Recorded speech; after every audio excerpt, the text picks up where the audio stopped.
आज की सूत्र में हम आपको सावधान करें मेरे पागलो, भगवान राग से नहीं, भगवान अनुराग से मिलते हैं। भगवान का जिनके प्रति प्रेम होता है, भगवान दौड़े चले आते हैं। जो अनुराग में भजता है, भगवान उनको दर्शन ही नहीं मिलते। भक्तमाल में एक चरित्र आया श्री धन्ना जाट जी का। एक श्री धन्ना जी महाराज भाई, किसान के बेटा। पंडित जी एक बार घर पर आए, एक आचार्य जी घर पर आए तो सालिग्राम की पूजा कर रहे थे। काले काले काले सालिग्राम जी, बढ़िया उनमें इत्र फुलेल लगावे, तिलक चंदन लगावे, बढ़िया तुलसी जी लगावे, बढ़िया भोग लगावे। और धन्ना जाट जी छोटे से बच्चे थे, राजस्थान में हुए, टोंक जिले में है, वहां पर इनका प्रादुर्भाव हुआ। श्री धन्ना जाट, भक्त धन्ना जाट, जाति के जाट थे।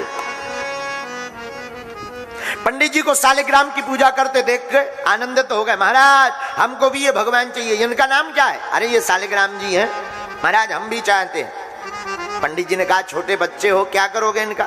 नियम धर्म कर्म बहुत होता है, रोज भोजन करवाना पड़ता है। हम महाराज करवा देंगे। बालक तो थे ही धन्ना जाट जी, नाराज हो गए। पंडित जी ने सोचा बालक मानने वाला नहीं है।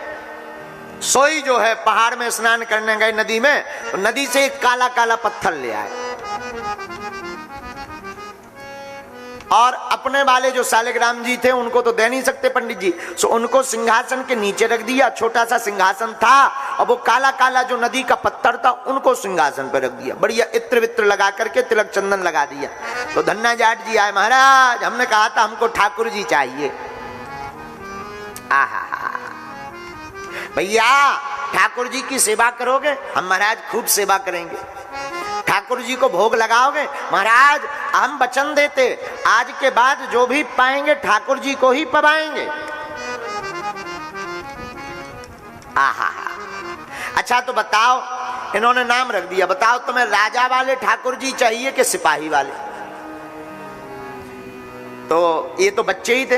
अच्छा राजा कौन है, सिपाही कौन ठाकुर जी है? बोले ये जो सिंहासन पे बैठे हैं ये राजा वाले ठाकुर जी हैं, और ये जो नीचे बैठे हैं ना ये सिपाही वाले ठाकुर जी हैं। अब पंडित जी ने तो नदी के ठाकुर जी को, पत्थर को बना दिया था राजा ठाकुर जी, अपने ठाकुर जी को सिपाही ठाकुर जी। अब बच्चों की तो छोटी बुद्धि होती है, साधारण बुद्धि।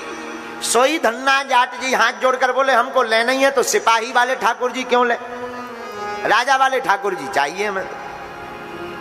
अच्छा लो भैया, पंडित जी खुश हो गए, चलो हमारे ठाकुर जी बच गए। अब लेकिन सुनो, ठाकुर जी को भोग लगाए बिना मत रहना। महाराज हम नहीं रहेंगे। पंडित जी तो चले गए। गाय चराने जाते धन्ना जाट जी, माता जी रोटी बांध देती 4-5, 2-3 ये खा लेगा, 1-2 बचेंगी सो गाय को खवा देगा। रोटी की पोटली रहते, वन में गाय चराने आज गए तो अपने राजा वाले ठाकुर जी साथ में ले गए।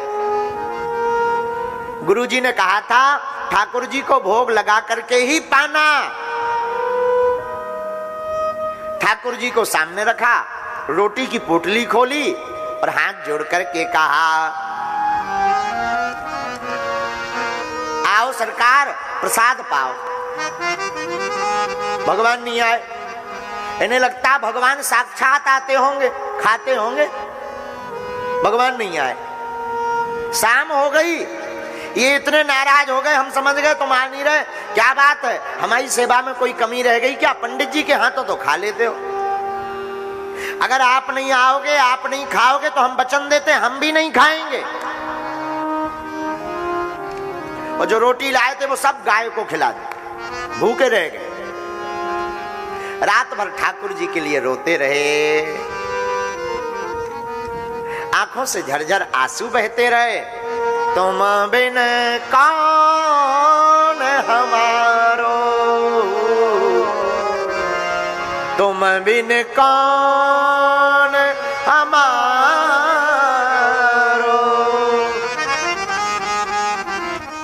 हे गिरधर, हे गोपाल, आपके बिना इस संसार में हमारा कौन है। झरझर आंसू बहते रहे। दूसरे दिन माता जी ने फिर से रोटी की पोटली बनाई। आज फिर गए गाय चरावे। अब तो भोजन कल से किए नहीं तो शरीर में कंपन हो गया शुरू, आंखें बार बार बंद हो गए। माता जी जब जाते समय पूछने लगी, क्या हुआ बेटा, तबीयत तो ठीक है? हाँ मां, तबीयत तो बढ़िया है। लेकिन झरझर करके फिर आंसू बहाते हुए बन गए। ठाकुर जी को रखा, पोटली खोली और फिर कहा, आओ गिरधारी, आओ गिरधारी, राखो लाज हमारी, राखो लाज हमारी, गिरधारी, राखो लाज हमारी,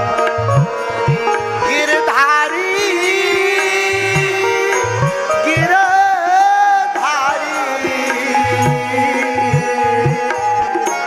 राखो लाज हमारी, गिरधारी, राखो लाज हमारी। और कहते, तुम बिन हमरो कौन जगत में, तुम बिन हमरो कौन जगत में, तुम बिन हमरो कौन जगत में, तुम बिन हमरो कौन जगत में, एक यही बनवारी, आओ देख यही बनवारी,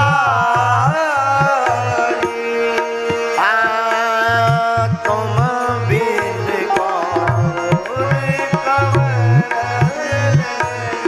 आपके बिना कौन हमारी खबर लेगा, और हमारा आपके बिना है कौन। आप और आप, बस। आंखों से झरझर आंसू बहने लगे।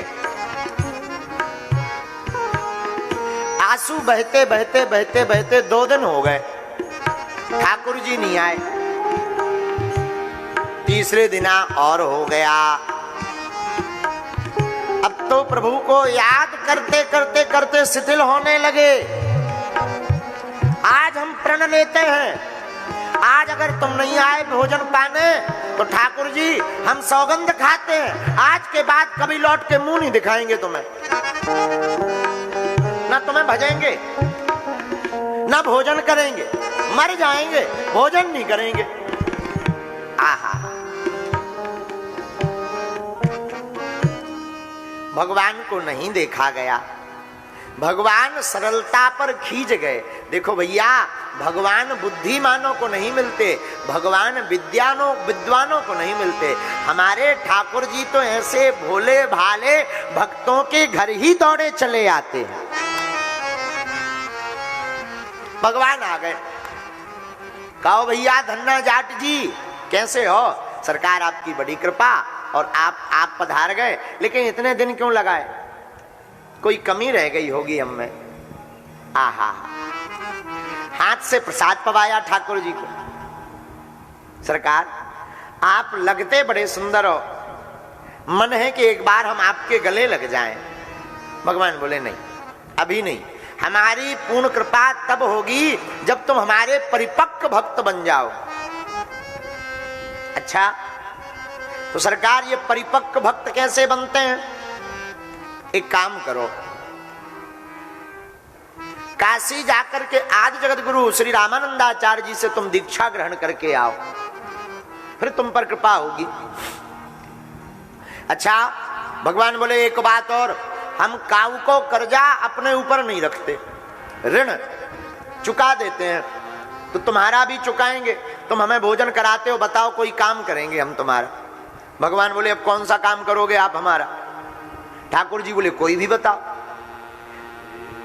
श्री धन्ना जाट जी बोले हमारे पास तो कोई काम नहीं है।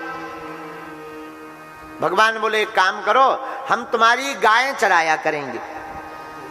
और ये कथा हम आपको कोई द्वापर त्रेता या सतयुग की नहीं सुना रहे, कलयुग की सुना रहे हैं कि साक्षात श्री ठाकुर जी के दर्शन किए हैं श्री धन्ना जाट जी भक्त ने।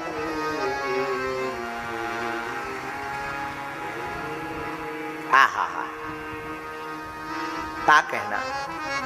काशी जाकर के आचार्य दीक्षा ग्रहण की, कहा कि अब हम तो यहीं रहेंगे। तो पंडित जी ने, आचार्य गुरु जी ने कहा नहीं नहीं नहीं, घर जाओ, घर जाकर के तुम जो है सेवा करो, उससे क्या होगा, तुम्हारा पूरा गांव भक्त बन जाएगा।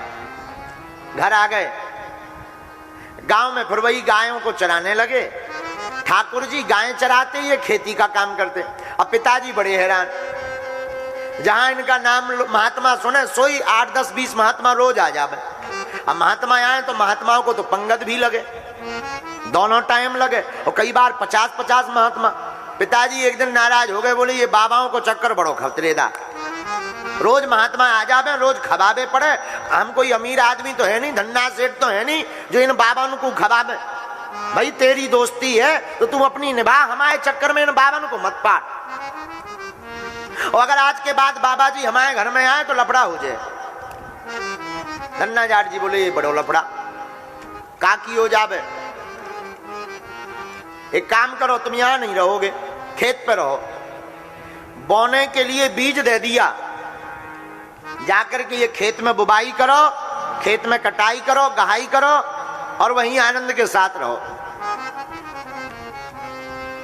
धन्ना जाट जी ने गाड़ी में रखे दाने, बुबाई का बीज, और गाड़ी में लेकर के चल ही पड़े कि रास्ते में श्रीमन नारायण नारायण नारायण, श्रीमन नारायण नारायण नारायण, भजमन नारायण नारायण नारायण, भजमन नारायण नारायण नारायण, श्रीमन नारायण नारायण नारायण, श्रीमन नारायण नारायण नारायण, श्रीमन नारायण नारायण नारायण, नारायण नारायण।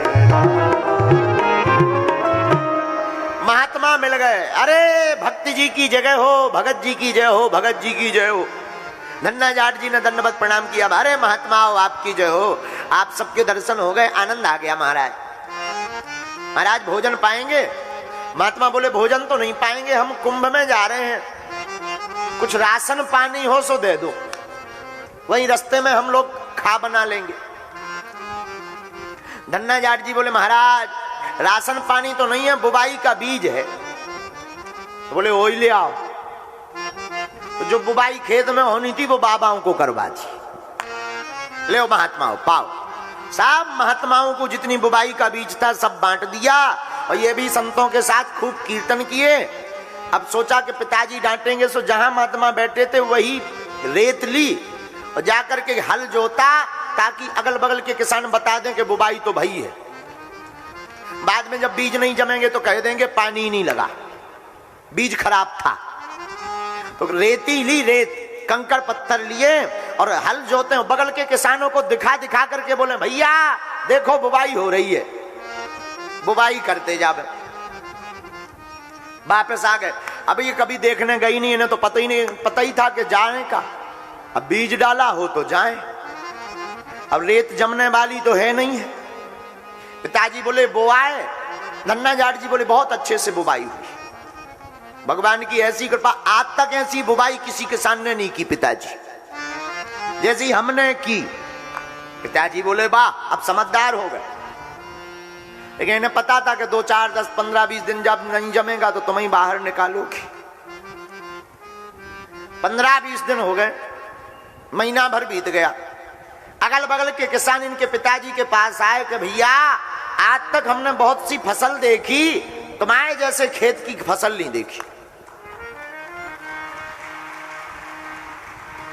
आप आपको दिमाग खराब होगा धन्ना जाट जी को कि हमने तो रेती बेई थी, ये फसल कहां से हो गई आई कंकड़ पत्थर। भागे भागे जब खेत में गए, लहलहाती हुई ऐसी फसल देखी, आंखों से झरझर आंसू बह गए कि हमने तो संतों के पेट में फसल बुवाई की थी, यहां भगवान ने हमारे खेत में उगाई कर दी।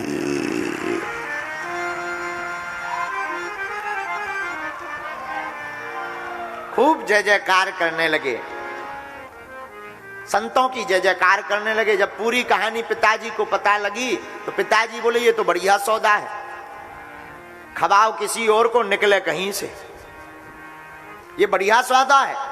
फिर तो पिताजी भी मस्त हो गए, बोले बेटा अब एक काम करो, आज के बाद रोज भंडारा चलने दो चकाचक संतों का, खूब आनंद बहने दो। और भगवान की कृपा भाई, इस कथा का आशय है हमारे पागलों, जो संतों के प्रति, महंतों के प्रति, अपने गुरु के प्रति, अपने इष्ट के प्रति निष्ठा रखता है, ठाकुर जी उस भक्त की लज्जा बचाने को नियम तोड़कर चले आते हैं।